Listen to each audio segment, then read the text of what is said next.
Many shades of pink and black health.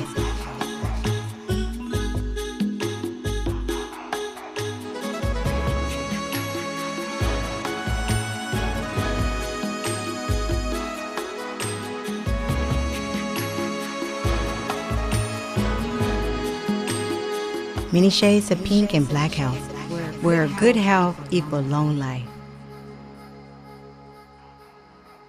Welcome to the Many Shades of Pink and Black Health radio program on KBOKradio.com, sponsored by Many Shades of Pink. I'm your host, Wendy Sherrill, breast cancer survivor and advocate. And I'm your co-host, Dr. Susanna Flalo. And today we have a special guest, Miss Lillian Vanvieldt-Gray.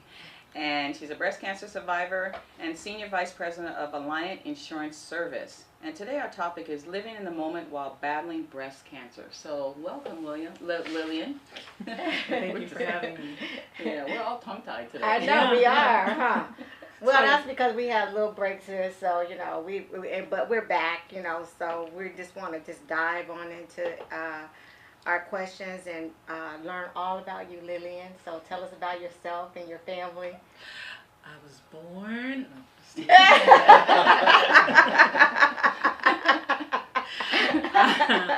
I'm a 52-year-old insurance broker. I work in Newport Beach, California, and I'm married to a fantastic gentleman by the name of Vanvieldt-Gray. We live in downtown San Diego. We have 3 beautiful children. And 2 fantastic grandchildren, and 1 on the way who will be here in July, Miss Olivia. I migrated with my family from Guyana, South America, so I have a sister in the Caribbean here. Yes, I was going to say, my sister's from the Caribbean. Yeah, so yeah, I'm on. Yeah. So I've been in the United States since I was 10, around 10, and I went to I grew up in Pomona, California, migrated and went to UCLA with, where I met several of my sister girlfriends and for life. Mm-hmm. And yeah, I saw those. You met them, yeah, right? Yeah, I did. Yeah. Yes. Those are my sisters. And I've had an opportunity about 8 years ago. I met Douglas at a conference in Palm Springs, and he convinced me to move to San Diego, and we got married, and it's just been the best thing ever. And what I have to say about your husband and what I observed and admire about him is that he loved him some Lillian, okay? And she loves her some Duncan. Is that how it's supposed to be? Yeah, but I'm just like saying that to the rule. Well, no, what I'm saying is that he shows it, he expresses it, you know, and a lot of men don't show their emotions, and her husband is not afraid to express and show his love and his emotion towards his wife, and I think that is an absolute beautiful thing. Yes. Yeah. So it's really, you know, they say black love and black magic. It is absolutely that. He has gone to every one of my appointments with me, whether it's chemotherapy or a consult or a test. Every single one of them, and there are quite a few. Yeah. Yeah. It's been very supportive. Has taken off from work to make sure that once I was going through all my treatments, that he was there for me, and he's been my primary caregiver. It's just been amazing, and that's part of. I know one of the things you're going to ask me about later on is my support system. Mm-hmm. Yeah. So I think I'll probably start with that. He's the main support system. You know, I wouldn't even say that. No? Actually, I have a pretty. She has a big old circle. When I say circle, she has a huge. Girlfriend. I mean, she has a big old circle, but we'll get into that. Yeah. So I would like to know what your health was like before your breast cancer diagnosis. Per my doctor, she would like me. Well, no. Overall, per my doctor, you know. no. I think overall it was fine. My doctor obviously wanted me to lose a few pounds, and she stayed on me about that. Mm-hmm. You know, bless her heart. She was. I do have a history. My family has a pretty significant history of many morbidities, diabetes, hypertension. My father passed away from complications from diabetes. My mom, my grandmother, my uncles, aunts all have diabetes, and so she's been watching me for that and pre-diabetic. But I don't have it, but just making sure that I am diligent about my health and what I put in my body and understanding food and how it relates to that. And then I have hypertension, which again, every one of my family, my sister, my father, my grandmother, my grandfather, So it was hereditary. Yeah, I have had it actually since I was about 27. Okay. Yeah. So that's really kind of it. But because of that, I went to the doctor very regularly. Yeah, and had my physicals annually. Last year, well, actually, year before last, 2016, I had a hysterectomy, and the reason I had the hysterectomy was because I had fibroid tumors, and I was having a lot of pain, and I've never had children, and the doctors were saying, well, you know, you're 50, well, 49, 50, and do you really, you're having some precancerous cells. My paps came back abnormal, and she's like, they're precancerous, and if they stay, they can become cancerous. And so in an effort to be diligent about being, you know, my health, yes, I had a hysterectomy, and at the time, which was now, that would have been October of 16, I was tested, had to go through another physical before. I had my mammogram in July, and it was fine. And from there to October, from October to June, when I had my follow-up mammogram a year later, that's when they found my breast cancer. Wow. Yeah, and it was stage 3. Look at sis. So within that year's time, it was years, negative in June of 16 correct. and positive stage 3 in June of 17? Correct. So they said with your cell type that you had a very aggressive type? Or something they didn't detect in the 2016 one that took a year to grow up? No, actually, it was on the outside, and you could actually feel it. It grew pretty quickly. Part of it being I had the ROT2 gene and HER2 negative, but it wasn't necessarily an aggressive type. It just grew really quickly. Rapidly. Yeah, which it was, it went from 0 to 1,000. And actually, when they tested it, they did a PET scan to determine, whether it spread or not. And initially, for I think another one of your questions, I'm jumping. No, that's okay. Sorry. We okay. No, this is a discussion. Yeah, the right. topic doesn't come up. Yeah, okay. We'd rather come up No, naturally. understood. The PET scan was done to kind of get an idea of if it had metastasized and gone elsewhere. And when they did that, initially they thought they saw cancer in my liver and the lymph nodes in my liver. And I was having really bad headaches at the time. Wow. And they thought it might have gone to my brain. So the first diagnosis was possible stage 4, we don't know. And then I had 2 weeks of waiting for the PET scan and all the different tests to come back, which were not a good 2 weeks. And then when it came back, they said, okay, it has only metastasized to your lymph nodes. Okay. And so that's a stage 3. Okay. Wow. And the lymph nodes of the axillary area or the liver? Axillary. In the abdomen. Okay. So why would it be a stage 3? Because the stage 3 would then be below the diaphragm. So yeah, nothing below the diaphragm. Nothing below the diaphragm. That should be a 2.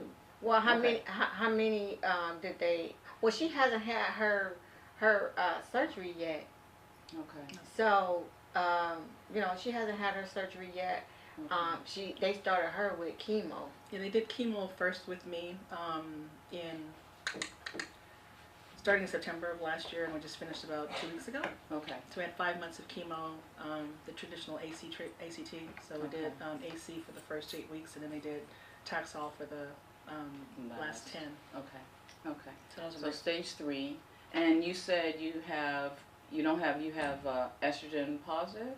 Estrogen positive, progesterone positive, negative. Oh, negative. Yeah. So just one positive and then HER2 negative. And you were offered genetic testing? I was. Okay. And I came back as having BRCA2. So when did you have the genetic testing? Prior to or after after you were diagnosed with it? After I was diagnosed. But it's interesting because she knows that she has a family history. Correct. Oh. So tell us about that. So my father has 4 brothers and 2 sisters.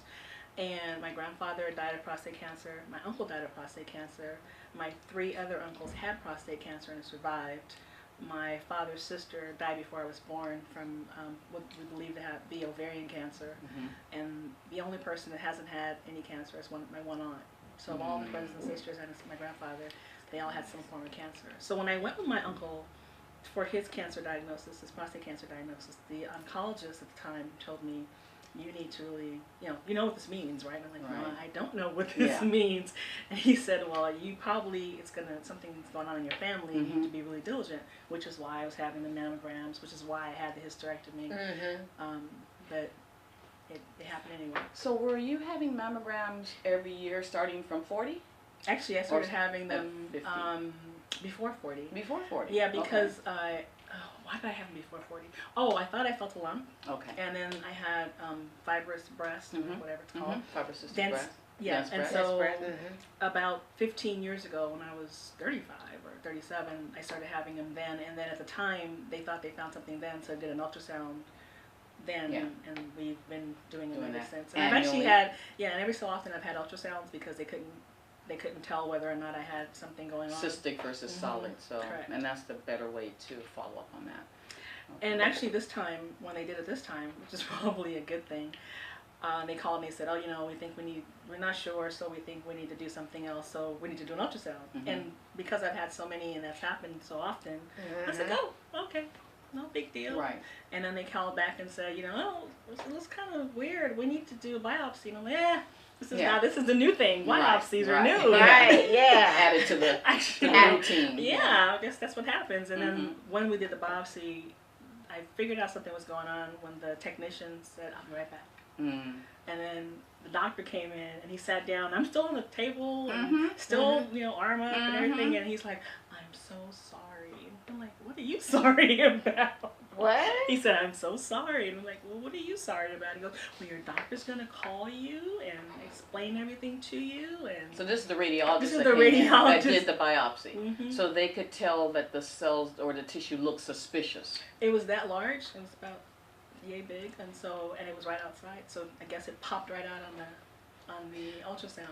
Yeah. Not the ultrasound, but the biopsy. But the thing about it is that they still can't tell what you have until they look under the microscope. Apparently, so it looks suspicious to him. Yeah. By having done several of them, but they cannot tell what you have until he never told me that I had cancer. He just apologized. Yeah, but if you're apologizing, that says something bad already. Right. I mean, so it looks suspicious to him. Yeah. He didn't say that either. He just said he was sorry and that my doctor would call me and discuss the findings and. But that was scary. That is. I mean, I'm just saying that because he jumped the gun. But see, what I would have said, if anything, he shouldn't have said anything. Right. But if he wanted to put you at ease, he could have said, you know, the biopsy looks a little concerning, so we want to go ahead and send it to pathology, and then your doctor will get back to you. We didn't have that. We had, I'm sorry. Yeah. But you know what's interesting? When I went back and had another, when they thought it was liver, and they did some more tests, and he was the one that also told me it wasn't in my liver. It was not. He's like, oh yeah, didn't someone tell you? I'm like, no, no one's, because it happened so quickly. He had the test before the doctors had gotten it. I had the PET scan, and then I went to have he reviewed the PET scan results and share. I mean, he's a physician, so he can share it with you. Yeah. And it doesn't matter who shares it, as long as someone shares it, but shares it appropriately, so that you don't scare somebody to death. You know? I know. I still wasn't actually that scared when he said he was sorry, because it's like, what is he sorry? Yeah. Well, I know. But see, that's the confusing part. Where when he's telling you he's sorry, I would have been like, sorry for what? Yeah. And then he would have had me all paranoid and all nervous, and I would have been trying to call my physician, like, what is he sorry for? Yeah. You know what? You know, I need to know something. You know, I guess the way I think, I'm always thinking the positive. Oh, I tend to steer towards the positive. Okay, well that's good. So I just figured, you know, like, So he didn't raise. I was sort of like, just a little more. Yeah, what's going on here? But not. I still didn't think it was cancer. I'm like, maybe I have fibroids. Maybe it's going to be the same thing I had with the hysterectomy, like precancerous. You know, And because of the early on having that ultrasound way back in my 30s, I used to do self-examinations, and I felt the lump, but because at the time, which I really want your listeners to hear, they gave me a sample breast, and they had a lump, and they showed you how to do it, and it felt like a pebble. And so when I was doing my exams, I was feeling for a pebble. Yeah. And it was mine was a long, elongated, sort of, rubbery type of consistency, or firm? It was firm. And it was long. And so it wasn't a pebble. So when I felt it, I was like, oh, that's weird, but... There's something there, but it's not a pebble. So as long as it's not a pebble, it's good. Which, I think it's really important for people to know that it can be any change, and it can be your nipple going in, it can be discharge, it can be any number of things, not And we'll talk about that right after the break. So what we're going to do is take a quick break. You're listening to the Many Shades of Pink and Black Health radio program on kblkradio.com, and we'll be right back. You know Wendy don't like that. Oh, sorry, we're on live. Wendy don't like that alarm. We have to turn that alarm off. So there's someone joining. I'm a breast cancer survivor. We are honoring our heroes. I'm here today because of Susan G. Coleman's free mammogram. We are pledging to save lives. We're passionate about bringing the services out to the community. We are providing free mammograms. We are providing hope.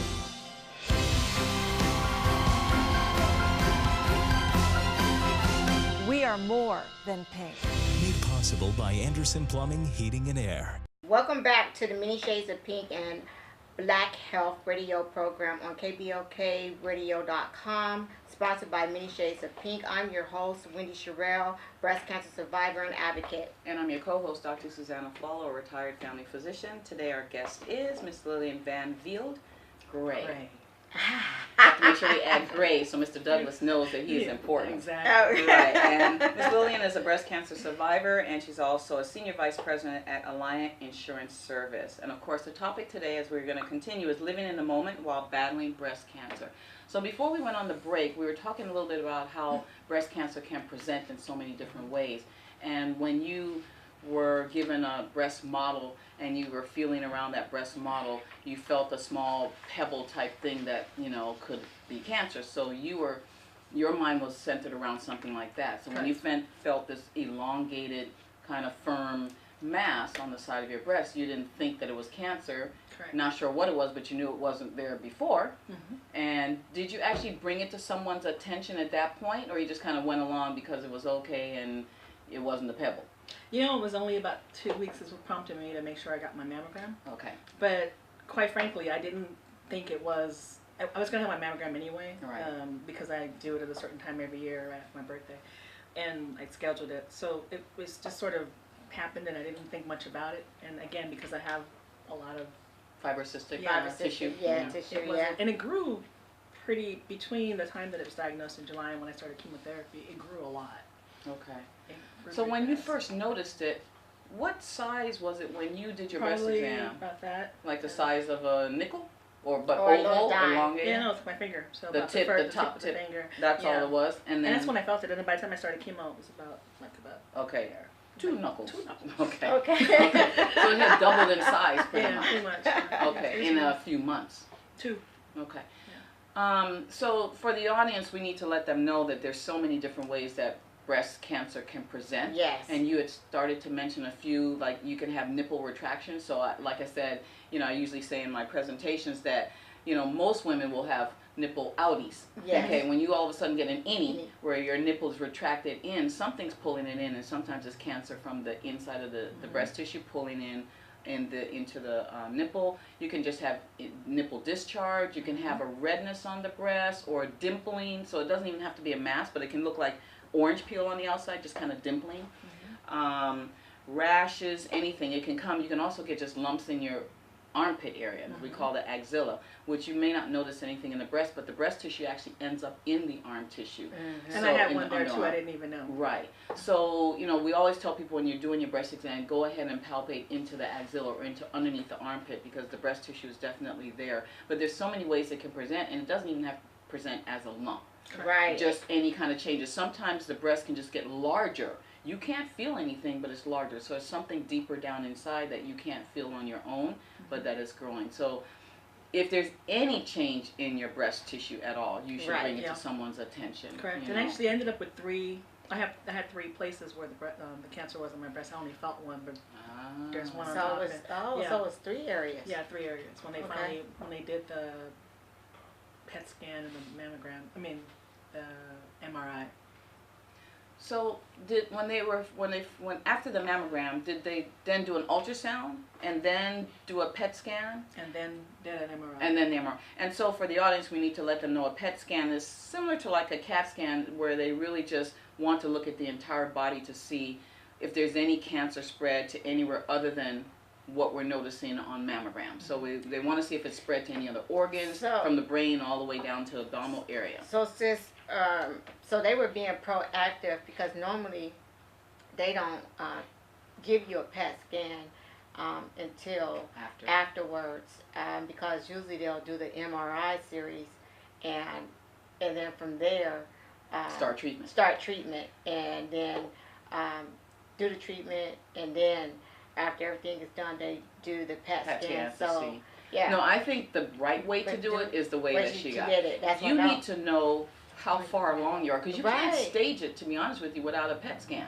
Because if it's in the brain, it's a stage 4. Right. So, I mean, they can only stage us so much with a mammogram, and if they're doing an MRI, hopefully they're doing it of at least the chest and abdominal area, so they can see if it's gone into any kind of organs into the abdominal area, like your liver or something like that. But truly, they should be doing a PET scan. So you think that after they do the biopsy, they should not do the MRI. They should basically be doing the PET scan. They should do both. Yeah, it offers 2 different things. Yeah, and yeah. it shows 2 different things. So I think doing both is appropriate. Yeah. I just feel like you can't make the proper diagnosis for a stage 3, stage 4 without looking at the entire body, because she could have already had what we call METs, or metastases, spread to the brain.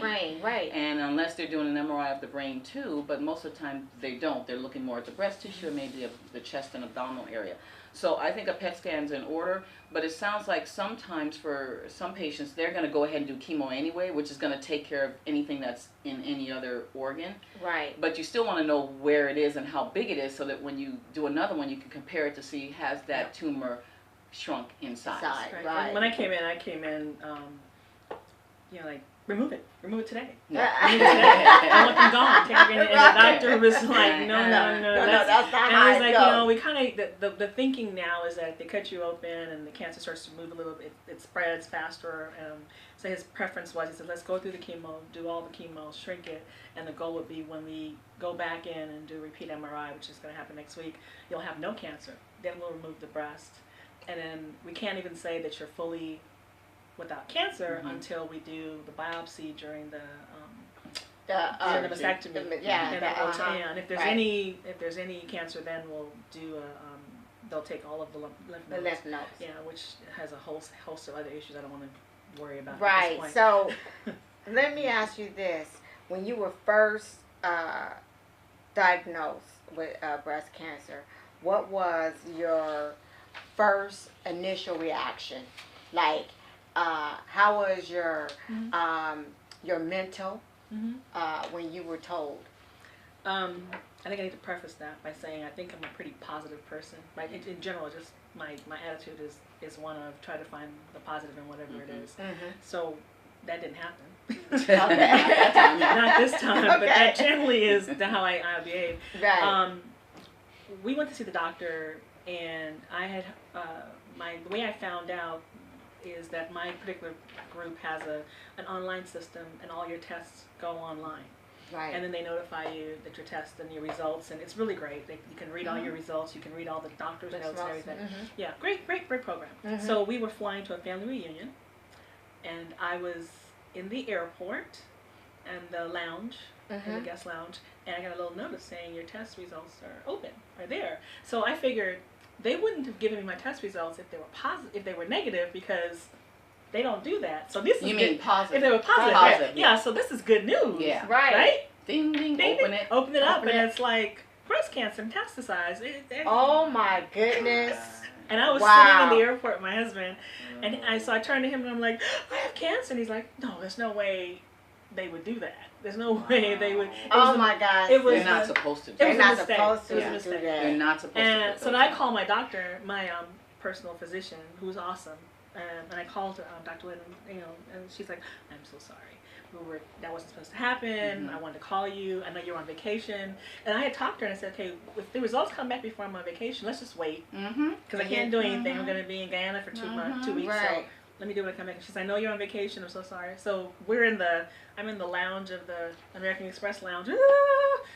So it was pretty traumatic. But the good thing about it, because again, I'm trying to find the good thing about it was I was going to a family reunion. Okay. So that's God. So when I I now am in the lounge in Panama where I meet all of my family members. They all flew in from all different places. We're all on the same plane going into Guyana. And so I had all the support. Okay. Isn't that something? I had That is. all That's this, that's my awesome mother, and amazing. my sister, my cousins, my uncles, my husband, everybody that. So you didn't have to deal with that diagnosis Yeah, by yourself. by No. yourself. A few moments with you and your husband, and then by then the whole family was there. Wow. And then I go to my family reunion, which was 150 of my closest family. The closest. Wow, of course. closest family. Yeah, we have a very big family from all over the world. So they're all there, and every 2 years we move around. So that's also a really very supportive group, and was able to spend time with them and tell individuals and my mother's brother and all these different people, and got a lot of support. So initially, when I found out, didn't know where it was, didn't know how bad it was, didn't know anything. So it was pretty frightening, but I still was kind of like, oh, I'm gonna have my breast removed. And I wrote a blog that said, and this is truly what I said, okay, I have cancer, but this is what's gonna happen. I'm gonna go ahead and have that liposuction on those arms I always wanted to have. I'm gonna get new boobs that are up high. my hair is gonna fall out, but when it comes back, it's gonna be pretty and it's gonna be gray. And I'm gonna look fabulous. And now I'm gonna lose weight because chemo's gonna make me skinny. So it's gonna be a new me in 18 months. And so this is my way of losing and getting everything I want. Right. And that's kind of how I went into it. And I wrote this whole long blog about how this is gonna come out. And dang it, if I'm not the only person who gained weight on chemo. Well, but let me just. Well, that was just one of the things But that no. you prophesied that didn't quite happen. Right, yet. that didn't happen. Yeah. But it's a good reason because I didn't get sick. And so right. so that was see, that's a good thing. But the thing of it is that I gained weight, and I was like, didn't know what to expect. I'm just like I went into the hospital with a flat stomach, and I come out of the hospital look like I'm 6 months pregnant, and I go to the doctor like, what's going on with me? Why my stomach is so big, and why am I gaining weight? But I was on steroids. Yeah, steroids. Yeah, that's what they told me. He said, and it actually wasn't that bad. I think in the beginning I lost like 10 pounds, and I gained back like 10 pounds. Yeah, so it was wasn't much of a movement, but in the beginning I was losing a lot of weight, and I started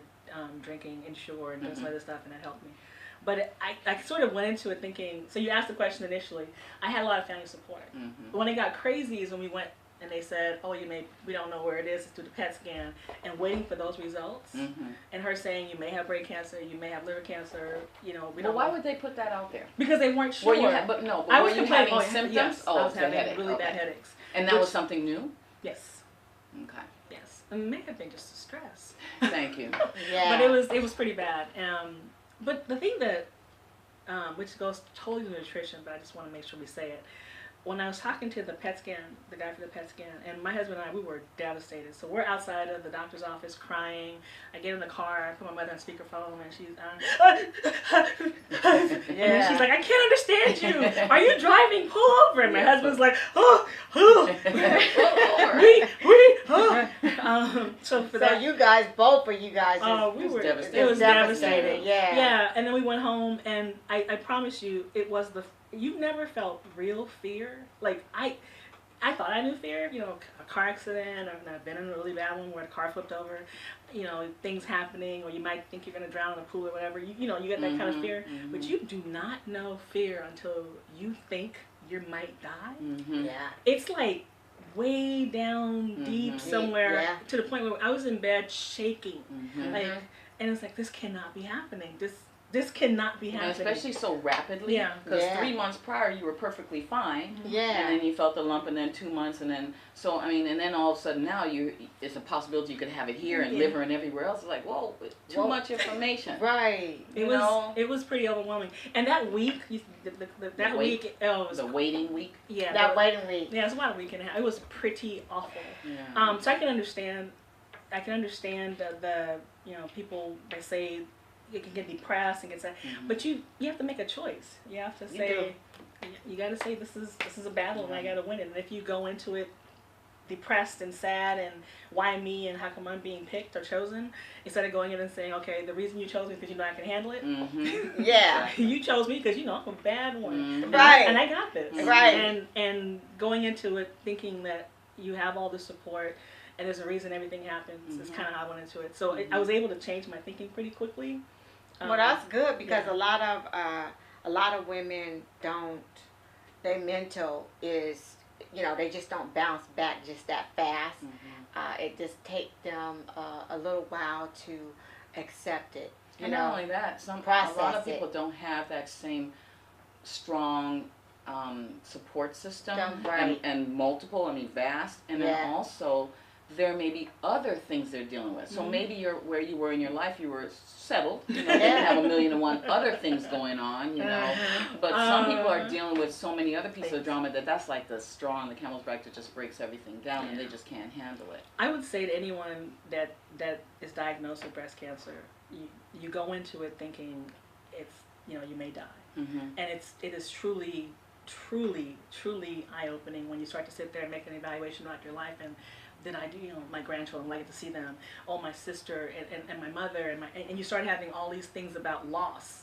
Right. And if you start to take it and flip it and say, okay, instead of looking at it as from the perspective of loss, look at it from the perspective of what do I have? Okay, this is what I have. I have this, I have that, I have this, I have that, I can do this. And taking it, my husband, my stepson made a hat for me, which is adorable, and it says, kick in the, and it's the poop emoji. Right. Yeah, he's kicking the poop out of cancer. And my husband had a big, huge banner made with it. And that was the way we decided we were going to approach this. It's like, we're not going to let this become the thing that's going to take us down. We're going to fight this, and this is going to be something that we know we're going to beat and we're going to win. And truly, just like anything else, it's a lot of it's mental.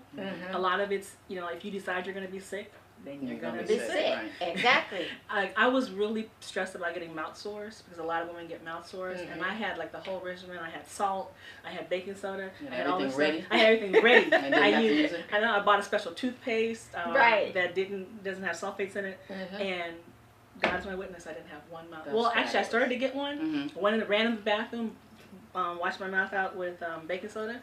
And that was the end of that. That was it, but I never got another one. That's fabulous. See, that's fabulous. Well, you just was being like, you know, the mindset, man, it plays like the biggest role in you battling any type of disease, and especially with breast cancer, because, you know, with me, I had to process it. I had to process it, and once I processed it, you know, had that, doing that meditation with, you know, just you meditating and waiting to hear that internal spiritual sign from God, you know, letting you know that, hey, you're going to be okay. And then after that, it's like, okay, I got this, and I'm going to kick cancer in the ass. You know, I'm going to, you know, I'm going to be all right. And that at that point, I knew that I was going to be all right. So when you mentally, you're like, wow, that is just awesome. You know, like, you know, it's like, I knew I'm fine.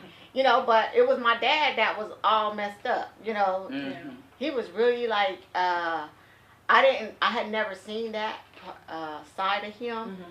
And I did not understand that side of him, where he was being really mean to people, and it's because of fear. You know, like didn't want anybody to see me. Overly protective. Overprotective, you know. And I never seen him like that because he's always good. You know, he's just a good person, and for me to see him, you know, like that. I heard he was blocking everybody at the hospital door. Right. Well, when you have any visitors, right? No, you can't come in. It's like your bodyguard, right? Right. You're not going to make her tired. You're not going to stress her out. So, yeah, it's just, so you know, and I'm like, sent a message to him through my daughter, tell Dad to, I'm going to be all right. Let him know I'll be fine, you know. And that it's okay. It's a natural instinct to want to protect someone, and that's commendable, actually. Yeah. I didn't quite have that experience, but a lot of people know me anyway, know my personality. But one of the things that helped me was I had the blog, and so I was able to give people information about how I was doing and my diagnosis and where I was and how I was feeling. And so I didn't have to have lots of conversations. And one of the things I did, I read your blog. Oh, okay. I read your blog, and I really enjoyed reading your blog because you basically was capturing how you were feeling, and you like, I'm ready for this. You know. you always have two choices. Right. You always have two choices on everything, everywhere, anytime. There's always two choices. Yeah. The one thing that I wanted to also talk about is, you guys can talk about it too, but I know you will, on nutrition. I think part of the reason I did so well was because I drank 100 ounces of alkaline water every day. Wow. 100 ounces of alkaline water every day. And I truly, truly, truly believe that had a huge impact on my body and really helped me stay hydrated. And interestingly enough, or maybe not interestingly enough, when I went in to do the genetic testing, they needed to pull saliva, and I didn't have any. Could not produce saliva in 1 hour because I was so dehydrated. Yikes. And wow. Yeah, couldn't do it. I was sitting there, and I came back and had to have blood tests. And then they messed up the blood test, and the facility refused to use it. So I had to go back and do the blood test again. No, not the blood test. Oh, they wanted saliva, so I went back and did saliva, and then they said, just sit in the corner, take your time. You can't drink water because that'll mess up the test. So just wait and try to produce what you can do.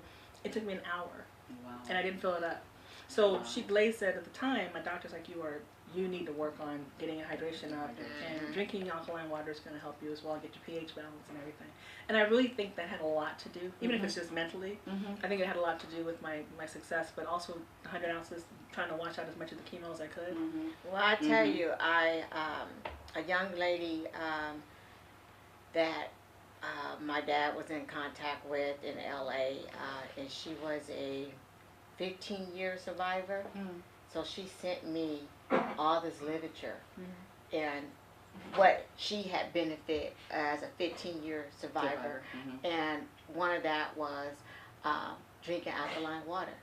And so my dad, of course, had to make sure you had a lifetime supply. He found a supplier, and I had all this alkaline water. I mean, and I was just like, wow, he said, yeah, well, you have to drink this alkaline water, and, you're going to have it, and he would buy I had cases of alkaline water, and at one point, I was drinking the real alkaline water, and, and wouldn't drink anything else. No, I can't, I have to have that kind, that brand. Now you're being because, particular, right? Exactly. No, because mentally, my mind, was like, that's what I had to have, but you just go through all that, and a lot of it was the juicing.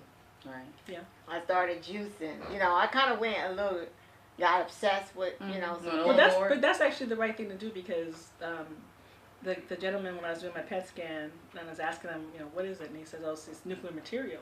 And he goes, and what we do is we inject it, and it has sugar base, and wherever it's drawn to the cancer. So like, what do you mean it's drawn to the? He says sugar, and I was like, oh, that means I need to take sugar out of my diet. Exactly. And when you have someone telling you the test is that's what's drawn, you're like, okay, all right, so sugar is bad. Right, and sugar is so bad. So sugar is in bad. alcohol, sugar is in bread, bad. sugar is in pasta, sugar is in pretty much everything. Pretty much everything. But, there's ways around it, and just understanding that. It made a huge difference, but understanding like, okay, wow, if cancer is drawn to sugar, then I can't feed it. I can't feed the cancer, so we have to take that out of my diet. And it was interesting in the beginning. I was real diligent. I started fell off the wagon, a little bit, but I've tried to do as much as I can. But nutrition is a big part of it, and it is. Things like I was doing Glucerna and Ensure. I was drinking water, which I think helped me. But also, even if it didn't, just mentally, I thought I'm doing what I can to fight this, and then I'm also expressing myself and expressing my feelings so that others can hear what's going on. But one thing that I did And that, by the way, I had a girlfriend that brought me a 5-gallon jug of water. She's awesome, and she made me dinner and bring it to me. Yeah, amazing friends. But one of the things that I wanted to talk about was, the chemo brain. When you forget what you're gonna talk about. Yeah. Oh yeah, yeah. Because I was gonna ask you. I know that you haven't had your surgery, and that's just like round the corner. 10 days. Yes, and you went through chemo, and do you notice any side effects? You mean other than being really cute and bald? Yeah, but whether, I mean, you're still cute. Nice. I mean, you got that. I mean, you know, it doesn't matter. You're still beautiful. My nails are black. My feet were black. My tongue was black at one point. I lost my eyebrows, lost my lashes, lost my hair, had nausea, diarrhea, constipation, upset stomach. I had really terrible insomnia, so I couldn't sleep at all, and that became a problem. I had for the first AC was pretty hard. That first 8 weeks. 8 weeks was it was tough, and wasn't so much. I just slept a lot. So you were just very super tired. Super tired. Why is it, sis, that she had to have so they treated hers like very aggressively that length of time? Because, from what I understand, at least, it was at least in 3 places, and they didn't know, was this right? They started chemo before the PET scan, or the PET scan was first? PET scan first. Yeah. So they at least saw 3 areas. Yes. So they wanted to make sure that, number one, they treated it long enough, and it sounds like the goal was to get rid of it. Right. With the chemo, not just shrink it down and make it manageable, but to get rid of it. And anywhere else that 1 or 2 cells are probably sprouting up somewhere that you can't see on PET scan, that you would pretty much just take care of all of that. So they have to make it long enough, and also the combination of the chemo drugs to try to tackle it in all different ways, because she had estrogen positive, progesterone, and HER2 negative. Yeah. So that with the HER2 negative, you have to even be more aggressive. That's really the one that made her have to go through the extra chemo in the longer period of time. Oh, okay. So she was almost a triple negative, but not. But the triple negatives are the ones that actually. So at the end of the day, she can take something like tamoxifen or Tamara or something like that. Yeah. So, so you're dealing with your oncologist. Correct. And your surgeon is coming down the pike. So, are you having good experiences with the medical professionals? I am. Okay. My doctor would spend probably 45 minutes every week with me, going over everything. Right now I've got one of the side effects that I have is my numbness and tingling. I have neuropathy in my fingers, and unfortunately, I thought it would go away. It hasn't. So I'm on 9 pills a day for gabapentin. Trying to I'm trying to see if we can hopefully keep it at bay. Manage it. Yeah. That's kind of been a drag. It's a little bit in my feet, but not as much, and it's definitely in these 6 fingers. So I will. And my husband, the doctor, kept telling me, back to my doctor, she's like, let's reduce the Taxol. And I was like, no, let's not reduce the Taxol, because if I have to deal with this neuropathy and I get to live versus a recurrence of cancer. And I'm going to have the double mastectomy because of the BRCA2 gene. My chances of it coming back are 50%. Exactly. And so I have to have the mastectomy, even if it's gone, and then I have to have my ovaries removed because when I did this in 16, the hysterectomy, I kept my ovaries. I was just getting ready to say, I thought you said you had a hysterectomy. Well, wait a minute. How old were you when you had the hysterectomy? 50. Well, why did they leave the ovaries in? Okay, we won't talk about that because actually they gave me you the option. They gave me the option. Why would they give you an option? You were getting ready to go through menopause anyway. You don't need those. I was ovaries. actually already in premenopause. So then they shouldn't have given you an option. She actually gave it to me because she said it will help me with it produce a little bit of estrogen, which would help with because I was having really bad hot flashes, and if your ovaries had pooped out, what estrogen were they gonna? A little tiny bit of estrogen. So now you have to go ahead. So that's actually one of the surgeries I have to have 4, 3 of them for reconstruction and 1 for the ovaries. You're going to do that laparoscopically then? Yes, because I already have all the scars. I just have to go back in. My goodness. I know all those surgeries. But it's good for people to know that if you're 50 and you are or even 45, and even 45, and you're going to have a hysterectomy, take your ovaries. And especially if you already, well, no, you didn't know. I didn't know. BRCA back then. But there, yeah, you're going to Does your go audience into know about BRCA? Do they know about that? the genetic mutation. Yeah, we talk about it. Yeah, we quite mentioned often. it. But yeah, we definitely, if you're high risk, for patients who either have a family history or some other indication to get it, they should offer genetic testing, or you should ask for it. Yeah. So with your family history of cancers and things like that, especially with the ovarian cancer, then I'm glad that that provider offered and said you should get it. Actually, I was told by the geneticist at my facility that as a part of the Affordable Care Act, thanks Obama, if you are, or anyone in your immediate family has the gene, then you get tested. And so I was able to give my mother and my sister my paperwork. Yeah. And Kaiser did the testing for them, and thank God, prayerfully, neither of them have the gene. Right. Well, my cousin sent me hers, and then I just sent. I emailed it to everybody in my family. Yeah. You know. You know. I mean, if there is a positive, if there's someone in the family that's positive, the rest of the people should be tested. My sister passed away at 53 of ovarian cancer, and so I ended up getting genetic testing, and my niece did too. Right. And so, you know, and I'm like, for hysterectomy, I'm like, yeah, you're going to take out everything. Because, yeah, even though there's fibroids and heavy bleeding, there's no reason for me to leave myself at risk. Right. I was negative, but if you have ovaries, you're still at risk for ovarian cancer. Right. So just because I wasn't genetically positive didn't mean that they couldn't convert somewhere down the road. So I almost want the physicians to not give people in their late 40s and early 50s that option, because they should at least say, well, if you leave your ovaries in, there is a risk, even though you don't have a family history. You did, but even if you don't have a family history, that you should consider taking them out. You're already going through menopause. It's not going to... Yeah, my gynecologist, knowing my family history, she didn't... But didn't you say your aunt had ovarian cancer? Oh. No. She didn't really... I don't know. She forgot. She forgot. But I think that's why it's important that you be your own advocate. Yes. Because the PET scan was something that I advocated for. But I think that's why it's important that you be your own advocate. You know what's going on with your body, and that you fight the doctors if they aren't telling you what you want to hear, or if you don't like it. We got a second opinion, went to San Francisco, and we took all the recommendations that they were saying down here. And even though mine is just sort of, as my doctor says, she said it was, we do this every day, it's our bread and butter. You're like, oh, you know, don't worry about it. I'm like, oh, but it's the first time for you, so you can't minimize it for every patient. I'm like, oh no, I'm worried. So we're gonna do this, we're gonna do that, we're gonna, you know, MD. And the only reason we didn't go to MD Anderson was because it happened right the week of Hurricane Harvey. So we were going to Anderson, and then we ended up switching and going to San Francisco. But they were able to tell us, do this, don't do that, don't go with this treatment. The way they wanted to do the Taxol, they were going to do A, C, and T together. Yeah, which would have been pretty rough. Right, that would have been really rough on you. Really rough. Yeah, so the recommendation is do AC first and then do the Taxol afterwards. And they were agreeable to do that. Make that oh, they change, were wonderful. They were very. I have. I think part of it too. When we did my last chemo treatment, I've got a video of me and the doctor dancing. Yeah, my husband videotaped us. I mean, she was very supportive. Very, very. You know, she would cry when I was in there. A couple times I came in, and then, you know, I made it a point whenever I went to chemo, I got dressed up. I never wore a wig because I figured I'm beautiful.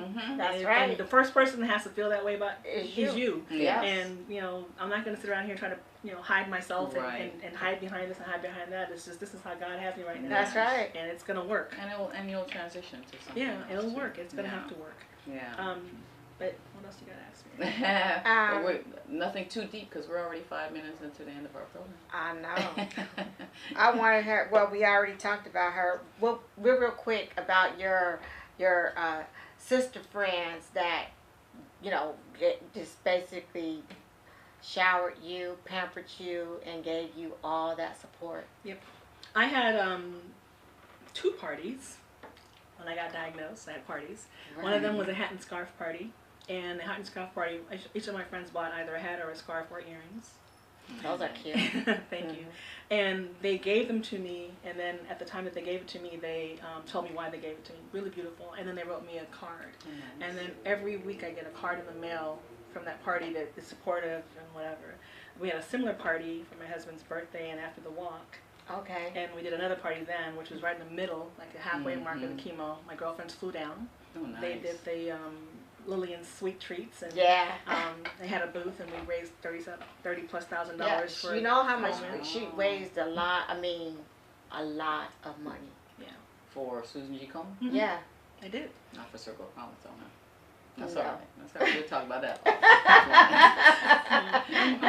I hope to be able to do more for that as well. Yeah. But the other thing that we did was we, in addition to the parties and everything, we tried to, my girlfriends came in and they those 12, I think it is, came in at 3:57.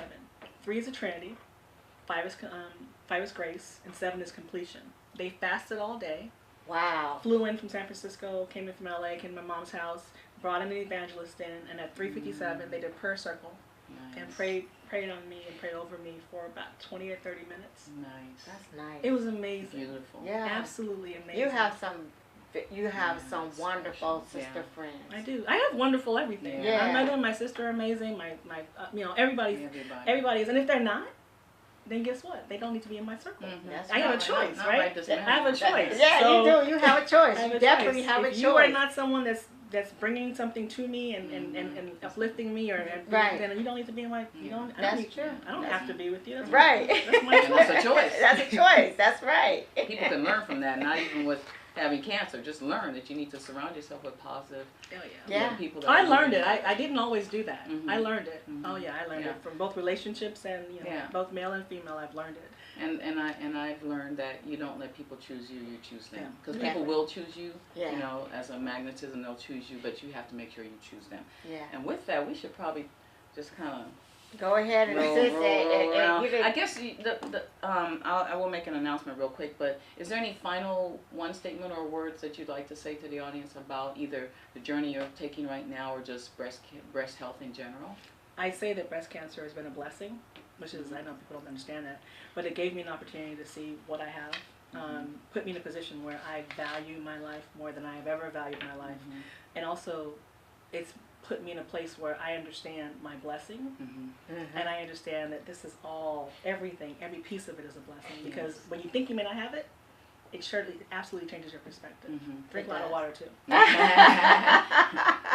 Final parting word. Okay. So good. We're gonna end up wrapping up. Just a quick announcement, as usual, our monthly community outreach event we have at Big Lots on Federal and Euclid every third Wednesday of the month, and there's several vendors that are out there that provide free services from free 3D mammograms, blood pressure, diabetes screening, and various other things, HIV, hepatitis C screening. So we just want the community to continue to know about it, to come out, to not only support the event so we can stay out there and serve the community, but come out. So it's the third Wednesday of the month. The next one's March 21st. And with that, we just want to say sis, I want to congratulate you on that awesome Many Shades of Pink fashion show that you did this past Saturday. Was awesome. The beauties, the 15 survivors were just awesome. The makeup artists, the stylists, and the fashion people were all just amazing what they had them. I know the women felt beautiful, so I want to give you kudos to that because you did an amazing job. Thank you. And I know you worked hard to do it. I did. Came together. Yeah. All those sleepless nights, it still came together, and it was beautiful. So everyone was blessed that was there. Yeah. And so what we want to do is, you've been listening to the Many Shades of Pink and Black Health Radio program on KBLKradio.com, sponsored by Many Shades of Pink. I'm your host, Wendy Sherrill, breast cancer survivor and advocate. And I'm your co-host, Dr. Susanna Fowler, retired family physician. Our wonderful guest today was Miss Lillian Vanvieldt-Gray, breast cancer survivor. She's going through her therapy and treatment as we stand. Good luck to you 10 days from now for your surgery and the surgeries that are going to be coming after that. You're a senior vice president at Alliant Insurance Services. So Lillian, thank you so much for coming and spending the day and sharing your story with us today. It was my pleasure. And audience, thank you for listening.